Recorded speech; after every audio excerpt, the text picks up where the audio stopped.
What's up, guys? Today I have here the iPhone 14 Pro Max. Today I will be unboxing and giving my first impressions of this device, so let's get started. Starting with the very satisfying peel tabs.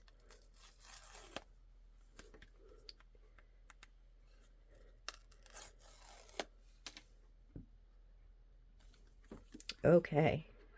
So this is, oop, that was loud. So this, as you can see, is the silver color. That looks really nice. So I'll put this aside. So it looks like we also have a charging cable, lightning to US Type-C, and some paperwork and an Apple sticker. So let's put that aside and get to the device. Very satisfying as always. Let's go ahead and power up this device. So we don't have any physical SIM card. It's all eSIM this year, which is okay. So once that powers on,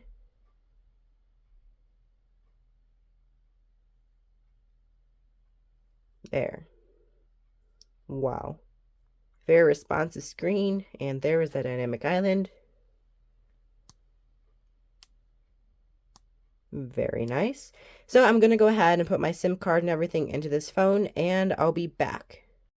Okay, so it's been about a day since I put my SIM card and all my personal information into this device, and I'm here with my one-day review and just to talk about my experience with this device and whether or not I can recommend it to those of you watching who might want to get one of these. So let's get started.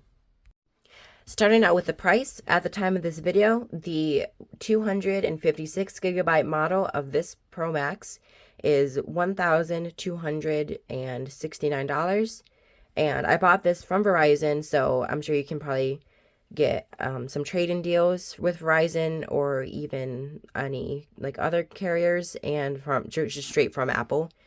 So I would say for the most part this is worth that price tag. I've had a few hiccups like with the software and some things with the dynamic island. As you can see, when I put it on ring, it'll go behind the selfie camera, so that's not like a big thing, but that's just something that I didn't have with the iPhone 14 Pro.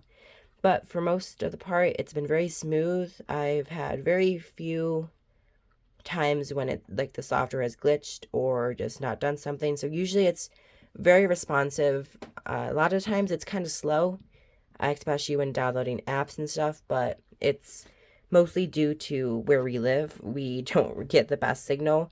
Now, it is saying that I have 5G right now, but I've noticed that Apple is 5G just because of their antennas and just the way that they process 5G is a lot slower than on any Android devices and especially on Samsung's devices. So, but for most part, it's been pretty good. Loading apps sometimes is an issue.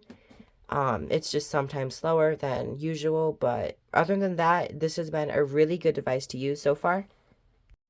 And now for the cameras. So this year we got a new 58 megapixel sensor, and that is a big upgrade from last year's 12 megapixel sensor. So they take pretty good photos, as you can see. It's not the best. You can definitely see some, like, it gets grainy if you like zoom in, which is okay. I mean, I'm just used to using the Samsung's 2000 megapixel sensor or 200 megapixel sensor. So I mean, it's still a really good camera for taking like shots. You can see, hold on. You can see it takes like pretty good pictures of like animals.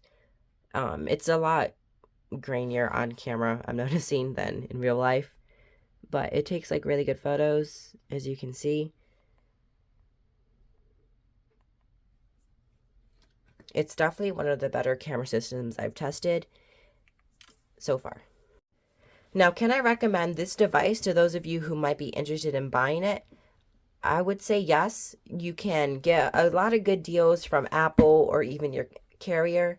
I got this from Verizon, so I spent $1,265 on it, which I would say, considering the price of some other smartphones out there, like the Galaxy Z Fold 4 at almost $2,000, considering that's also a folding phone. But I would definitely say this is a good phone. I would personally go for the Pro myself just because it's smaller and you're getting all the same features and it's like about $200 cheaper. But I would definitely recommend this phone to anyone who might be wanting to buy it. And I mentioned earlier that I had some problems with it, but honestly, those problems, like I said, are due to just the network. We're in a spot where even though it says that I'm getting 5G, it's not strong internet.